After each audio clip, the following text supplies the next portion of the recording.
With my 11 by 14 piece of paper, I taped the borders using a 1/2 inch roll of tape, and then I started marking out my dimensions for my grid.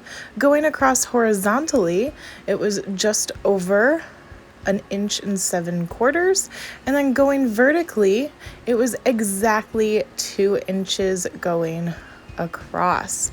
So then I just connected my lines, and then I used my reference photo from the other video on how to create two photos overlapping to show both of them, to show our woven strip of both of our photos.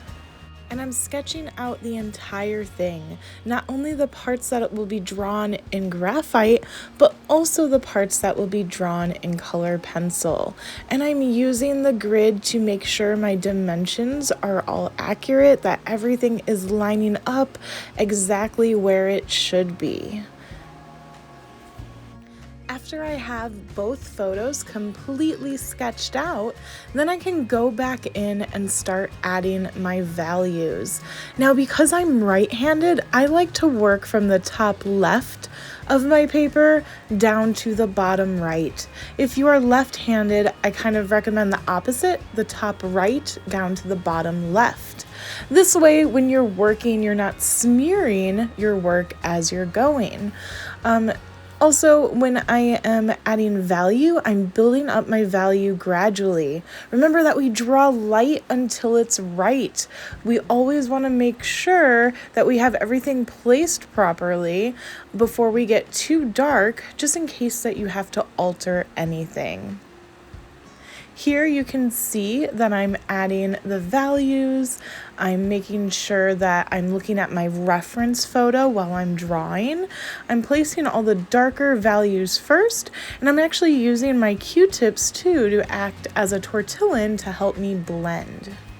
Again, making sure that you're matching the values as close as you can to the original piece. Then I'm going to start working on the colored pencil before I get too far with the graphite, because again, we don't want to smear any of the work while we're going along, and graphite will be really easy to smear on your colored pencil, and we don't want to do that.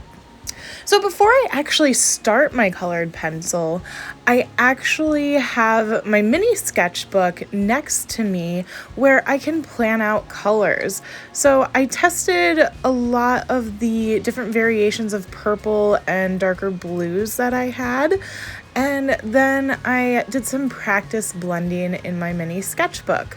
Once I was done doing some practices, then I decided to gesturally sketch where I want my darker values to be placed. Again, drawing light until it's right. You see I moved up a little portion that was going to be really dark.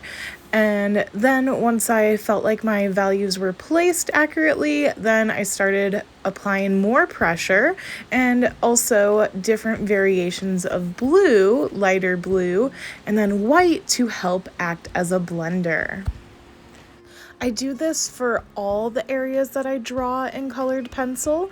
I like to start off kind of like that scribble method, or very, gestural sketching, quick sketchy lines, and then I layer my colors together. So here you can see with the tree, I layered a darker green first to place my values, then blended it in with a middle green, and then went back over it a couple times with darker green, then regular green, and then lastly I'm adding highlights with a stippling technique with the lighter green. Then I go back in lastly with black to add in my darkest values for my shadows. I think that even when you do not know how to exactly draw something, it's good to even just try. Look at the colors, look at the values that are being placed. I had no idea how I wanted to draw these lavender fields.